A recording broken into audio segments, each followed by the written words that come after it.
Capítulo octavo. De las obligaciones de las personas morales. Artículo 107. Para efectos del artículo 27, fracción XX, párrafo primero de la ley, los contribuyentes deberán efectuar la destrucción de mercancías, materias primas, productos semiterminados o terminados, que hubieran perdido su valor por deterioro u otras causas no imputables al contribuyente. Para tal efecto deberán presentar cuando menos 30 días antes de la fecha en la que se pretenda efectuar la destrucción, aviso de destrucción de mercancía, en el que se señalen los datos de la mercancía a destruir, método de destrucción, fecha, hora y lugar de la misma, y demás requisitos que establezca el SAT mediante reglas de carácter general. El contribuyente deberá registrar la destrucción de las mercancías en su contabilidad en el ejercicio en el que se efectúe. Artículo 108. Para efectos del artículo 27, fracción XX, párrafo segundo de la ley, tratándose de bienes básicos para la subsistencia humana en materia de alimentación, vestido, vivienda o salud, antes de proceder a su destrucción por haber perdido su valor, los contribuyentes deberán ofrecerlos en donación a las instituciones autorizadas para recibir donativos deducibles a que se refiere el citado precepto, de conformidad con las reglas de carácter general que al efecto emita el SAT y los requisitos siguientes. Fracción primero. Presentar un aviso a través de la página de Internet del SAT, cuando menos 15 días antes de la fecha prevista para la primera destrucción.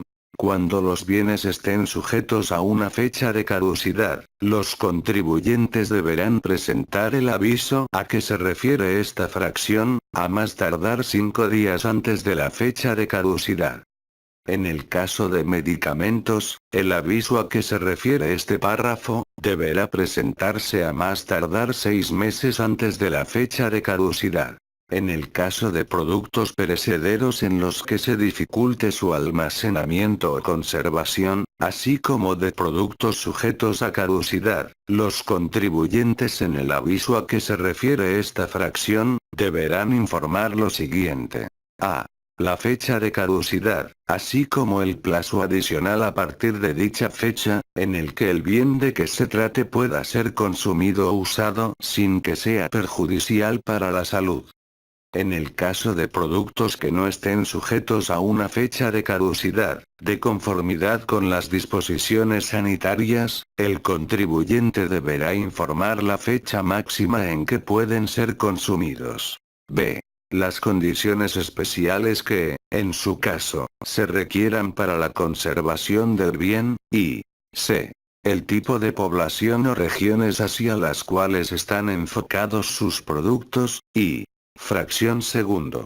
Los bienes a que se refiere este artículo deberán mantenerse en las mismas condiciones en las que se tuvieron para su comercialización, hasta que se realice su entrega. En el caso de bienes perecederos que sean destruidos o decomisados por las autoridades sanitarias, se deberá conservar durante el plazo previsto en el artículo 30 del Código Fiscal de la Federación, la copia del acta que al efecto se levante, misma que compruebe el registro contable respectivo. Artículo 109.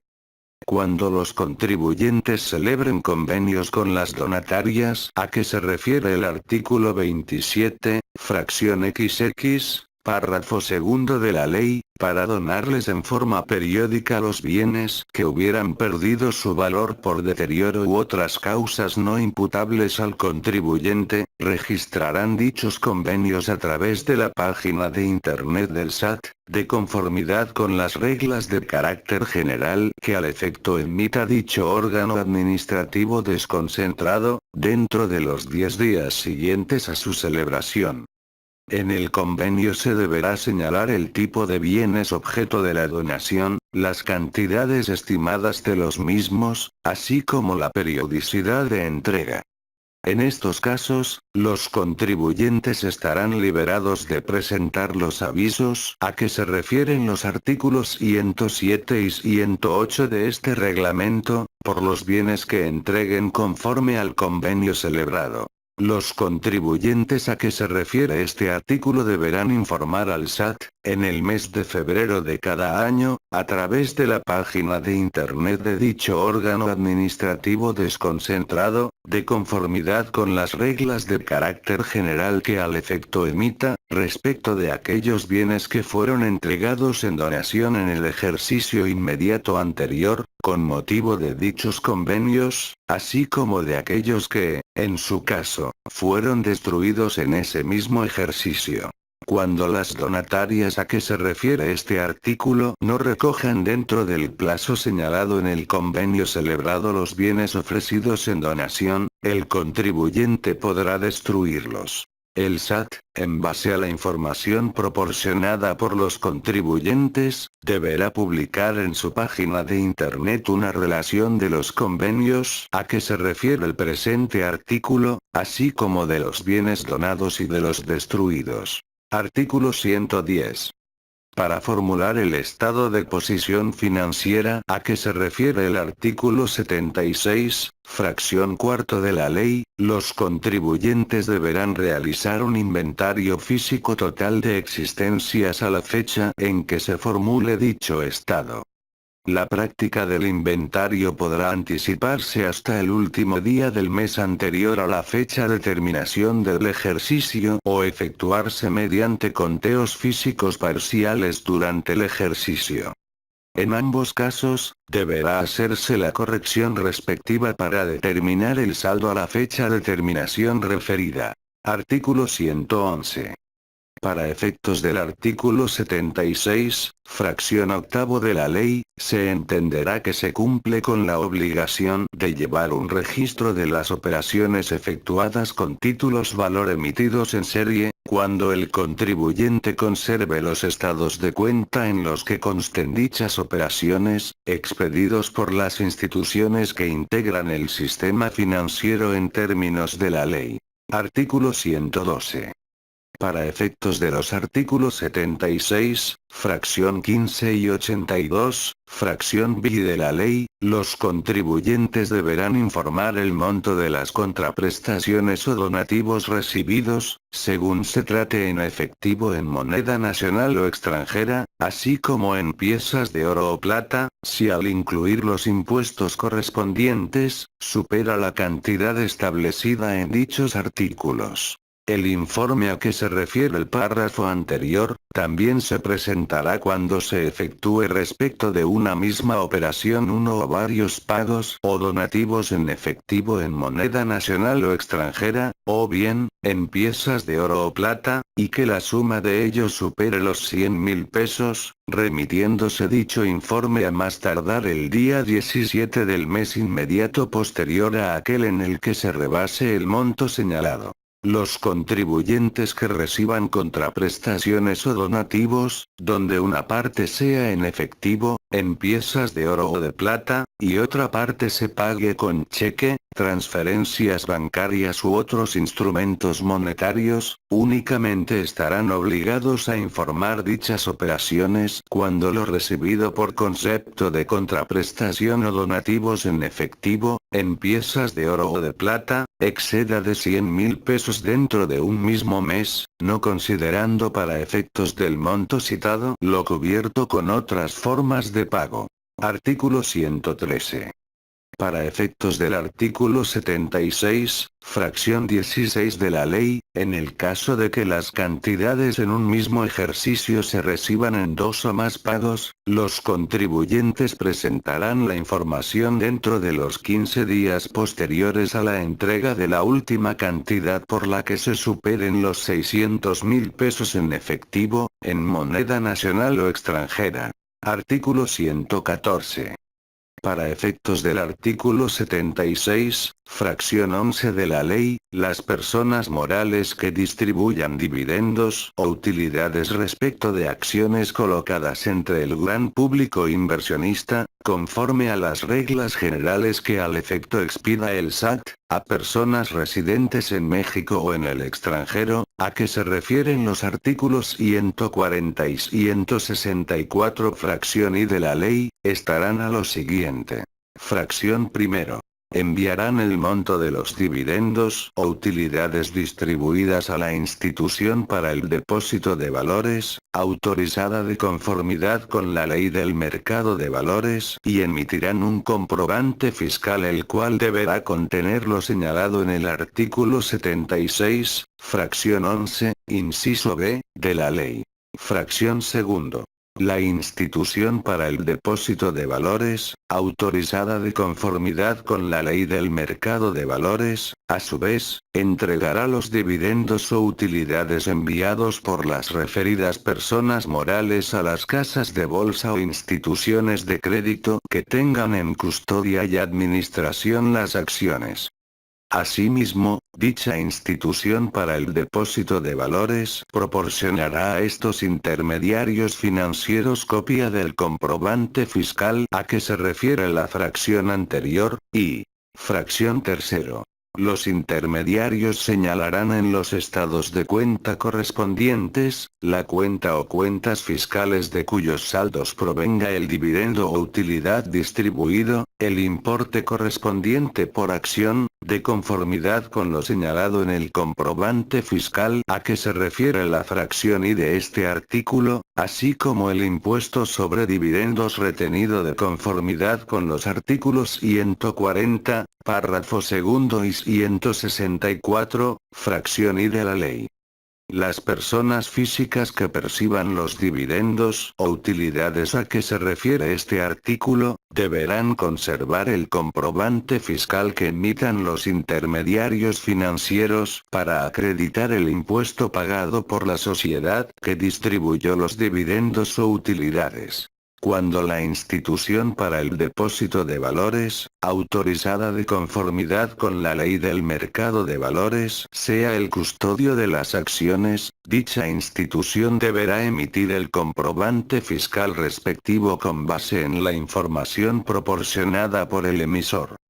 Cuando los dividendos o utilidades se distribuyan a fideicomisos cuyos contratos estén celebrados de conformidad con las leyes mexicanas, la fiduciaria deberá emitir el comprobante fiscal respectivo cuando efectúe el pago de los dividendos o utilidades a las personas físicas.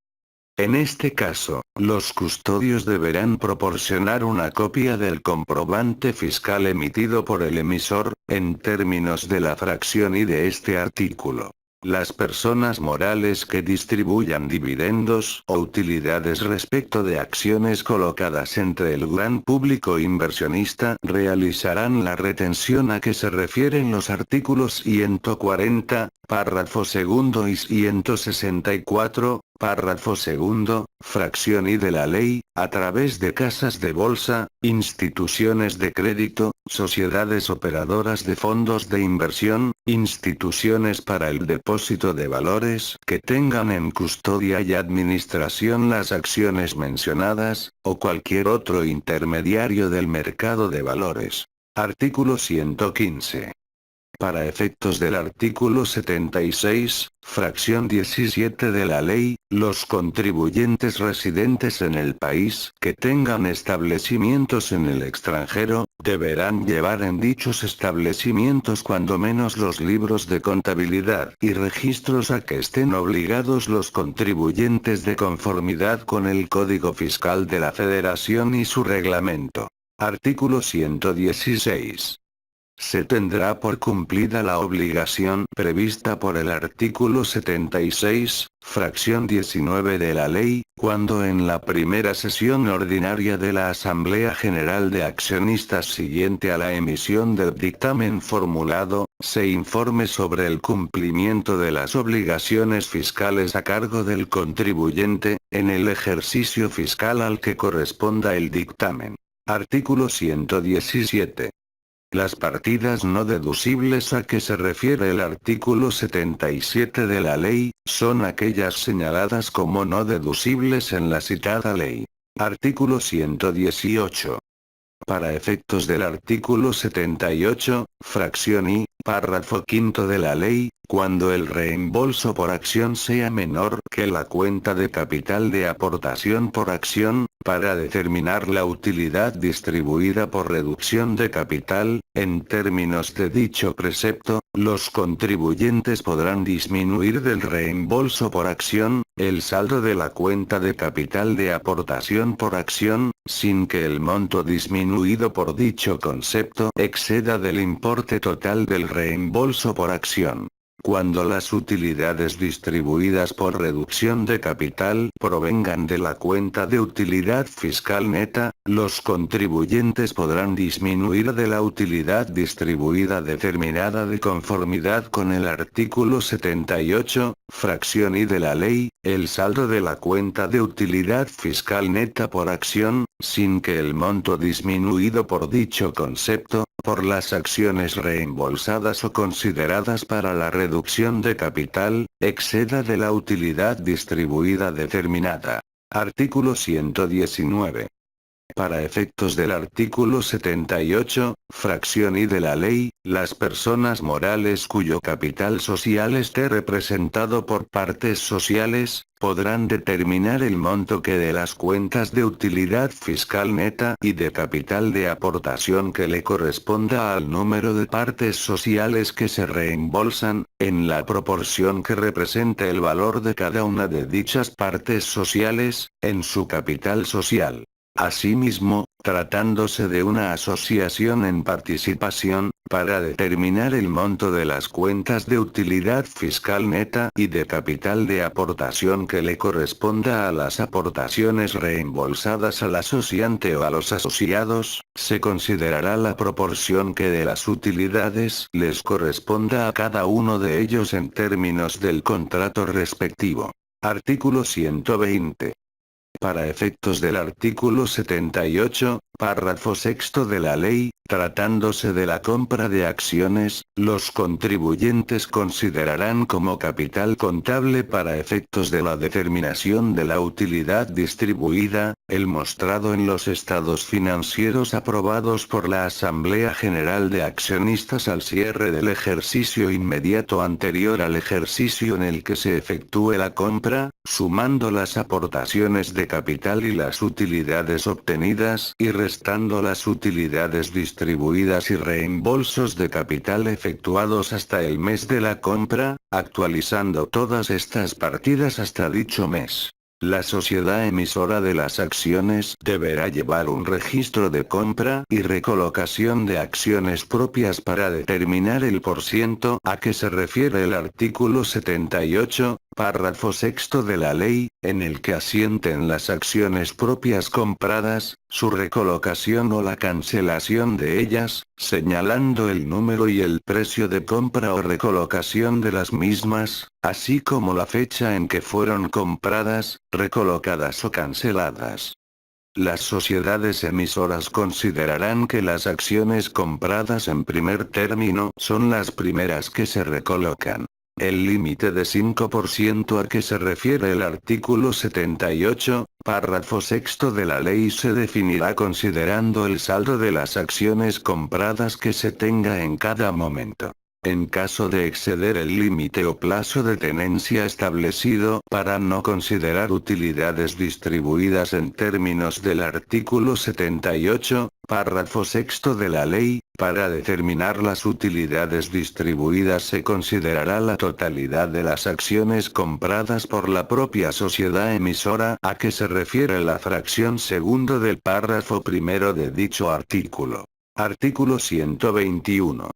Los contribuyentes podrán no aplicar lo dispuesto en el artículo 78, párrafo 16 de la ley, siempre que el aumento de capital efectuado durante el período de 2 años anteriores a la fecha en la que se realice la reducción de capital de que se trate, provenga de aportaciones efectivamente pagadas por todos los accionistas y no de capitalizaciones y que los reembolsos por reducción de capital se paguen a todos los accionistas que hayan efectuado las aportaciones mencionadas, en la misma proporción en la que hayan efectuado dichas aportaciones. Para estos efectos se considerarán en forma acumulada los montos de las aportaciones y de las reducciones de capital efectuadas en los 2 últimos años. Artículo 122. Los ingresos por dividendos o utilidades distribuidos por personas morales que se perciban a través de un fideicomiso, se considerarán obtenidos directamente de la persona moral que los distribuyó originalmente, y se acumularán en términos del artículo 140 de la ley si quien los obtiene es persona física, o se adicionarán a la cuenta de utilidad fiscal neta conforme al artículo 77 de la ley si se trata de persona moral. Los dividendos o utilidades referidos se considerarán en la proporción que le corresponda a cada uno de los integrantes del fideicomiso. Cuando los dividendos o las utilidades se distribuyan a fideicomisos cuyos contratos estén celebrados de conformidad con las leyes mexicanas, la fiduciaria deberá efectuar la retención en términos de los artículos 140, segundo párrafo y 164, párrafo segundo, fracción I, párrafo quinto de la ley, según corresponda. Artículo 123.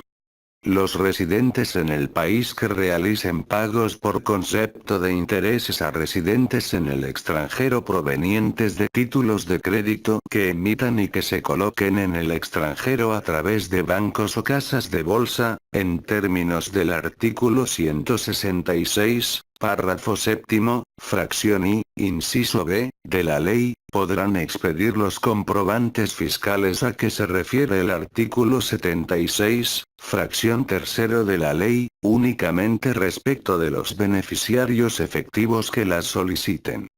Para estos efectos, las personas que soliciten los comprobantes fiscales, deberán acreditar su calidad de beneficiario efectivo de los intereses de que se trate y proporcionar al residente en el país que efectúa los pagos, ya sea directamente o a través del agente pagador, la información necesaria para su expedición. Las personas que efectúen los pagos por intereses de conformidad con el párrafo anterior, deberán expedir un comprobante fiscal a cada agente pagador que ampare los intereses por los que no se hayan expedido los comprobantes fiscales a los beneficiarios efectivos en los términos antes mencionados, debiendo anotar en el recuadro relativo a los datos del residente en el extranjero los correspondientes a dicho agente. Artículo 124. Las instituciones interesadas en recibir los bienes ofrecidos en donación a que se refiere el artículo 108 de este reglamento, deberán cumplir con lo siguiente. Fracción primero. Presentar aviso en el que manifiesten su interés de recibir los bienes ofrecidos en donación a través de la página de Internet del SAT. Fracción segundo. Destinar la totalidad de las donaciones recibidas al cumplimiento de su objeto social. En ningún caso podrán comercializar dichas donaciones. No se considera que se comercializan los bienes recibidos en donación, cuando se cobren cuotas de recuperación por el suministro o la distribución de los mismos, siempre que su monto no sea mayor al 10% del precio de mercado de los productos. Para tales efectos, las donatarias deberán llevar un registro de las cuotas de recuperación que, en su caso, obtengan, y, fracción tercero, llevar un control de los bienes que reciban, que permita identificar a los donantes, los bienes recibidos de los donantes y los entregados a sus beneficiarios y, en su caso, los bienes destruidos que no hubieran sido entregados a los beneficiarios de las donatarias. Artículo 125. Para efectos de lo dispuesto en el artículo 108, fracción I de este reglamento, tratándose de productos perecederos, los contribuyentes podrán realizar destrucciones periódicas en forma semanal, quincenal, mensual o en períodos menores.